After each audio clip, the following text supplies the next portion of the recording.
ఇక్కడ 3 ఉంది.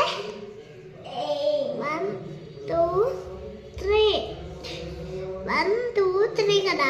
ఇక్కడ ఏమన్నా 3 ఉన్నారు కదా.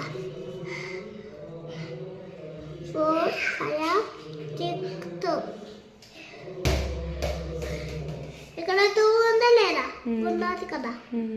1 2 3 ఇప్పుడు 1 ఉంది, 2 ఉంది, 3 ఉన్నది. అప్పుడు ఏమన్నా 3